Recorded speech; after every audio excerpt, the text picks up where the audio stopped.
Hello everyone, and thank you for joining us in this session. David and I are part of the IYRP working group on rangeland afforestation, and we want to share with you a discussion of the evidence around tree planting as a natural climate solution. Our talk has a particular focus on large-scale tree planting projects that target rangelands. This has arisen as a concern for our group because there's a massive and growing global thrust to implement nature-based solutions to mitigate climate change by using plant growth to remove carbon dioxide from the atmosphere. Planting trees, or afforestation, is one of the key activities involved, and the targets are truly staggering. The Bond Challenge alone is targeting 350 million hectares for forest and landscape restoration, and there are numerous other local, national, and international forest restoration initiatives that target millions of hectares or billions of trees. Added to this is the large and rapidly growing, not to mention lucrative, carbon market that also relies strongly on planting trees to offset carbon emissions. One obvious question is, where will all these trees go? Areas for tree planting projects need to have enough rainfall for tree growth, low initial tree cover to have scope for additional carbon storage, and should have no existing settlements or crop production. Because of their natural or semi-natural vegetation and often sparsely populated nature, rangelands are often incorrectly considered to meet those criteria. This map shows the overlap between areas considered suitable for afforestation, shown in pale orange, and areas of rangeland, shown in dark purple, with the area of overlap shown in dark orange. These areas are vast, roughly 1 billion hectares, with tropical and subtropical grasslands and savannas being the most affected. The persistent but incorrect narrative is that planting trees in these areas will benefit climate, ecosystems, and people. Our group has identified 5 reasons why this is not the case, and I will present these now in turn. Firstly, tree planting projects are commonly portrayed as reforestation, which implies that the target areas have lost their original forest cover. This is based on a pervasive ecological misunderstanding of savannas and other rangeland biomes as degraded forest. In fact, as you know, rangelands are ancient ecosystems with naturally sparse tree cover. Planting trees in these open ecosystems is afforestation, not reforestation. The fauna, flora, and land use systems in rangelands have co-evolved with variable climates, fire, and grazing over millennia. And because rangeland areas have climates with a distinct dry season, large areas that are considered suitable or available for afforestation don't actually have enough rainfall throughout the year to support high tree cover. This is illustrated in the map, where the redder areas indicate water deficit, and only the small areas shown in dark green have enough rainfall to meet tree growth requirements. Ignoring this has led to widespread planting failures. It is also commonly assumed that planting trees will lead to greater carbon storage, regardless of context. This is based on estimates of carbon stored in mature natural forest, but in reality many climate mitigation projects take the form of commercial timber or cash crop plantations, since these grow fast and generate revenue.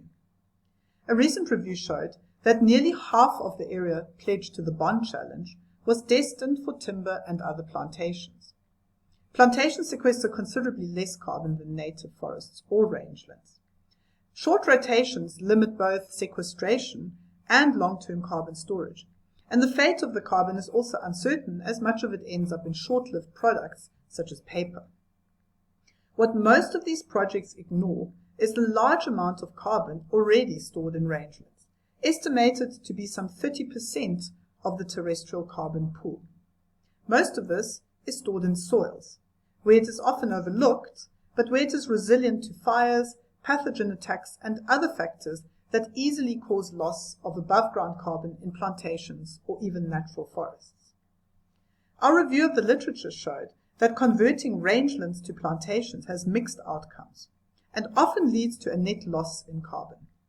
In cases where it leads to an overall carbon gain, it typically causes a replacement of soil carbon with above-ground carbon. A lot of attention has been given to ecosystem services provided by forests and trees, but rangelands provide a comparable range of critical ecosystem services that are often greatly underestimated.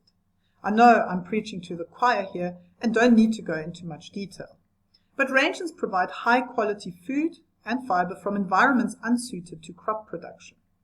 They also play an important role in water and nutrient cycling, and they provide a wealth of cultural ecosystem services, from recreation and tourism to cultural identity and distinct ways of life. They harbor much plant and animal biodiversity, and unlike most other forms of land use, extensive grazing management can be sustained without transforming the natural properties of the land.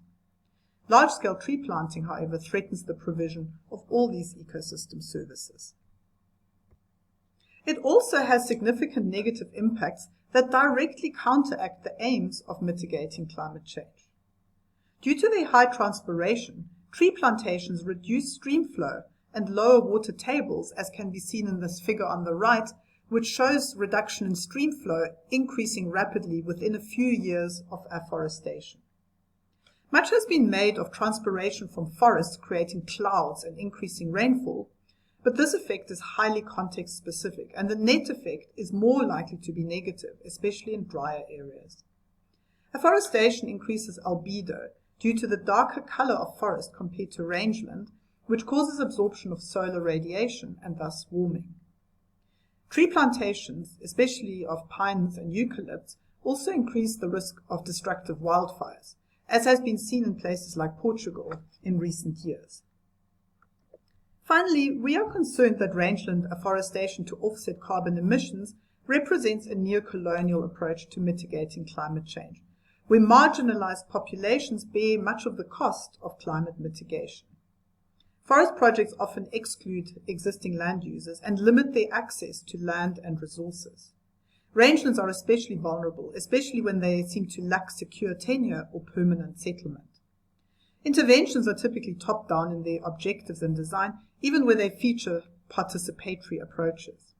They often result in resource capture by local elites and may reinforce political attempts to control or resettle pastoralist populations.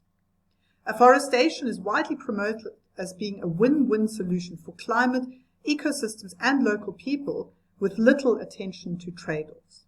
However, case studies have shown that positive local outcomes, such as employment, fuel wood, and other forest products, are often overstated or slow to materialize, while the negative impacts, such as loss of access rights or dwindling water and forage resources, may be felt immediately. None of this is exactly breaking news. The last decade especially has seen much coverage of these issues in the scientific literature as well as the popular press. Yet the pressure to implement natural climate solutions that involve tree planting persists, in spite of all the evidence to the contrary. Our review has shown that scientific evidence does not support rangeland afforestation as a natural climate solution. It has minimal and uncertain potential for additional carbon storage, but it has high potential for ecosystem service loss.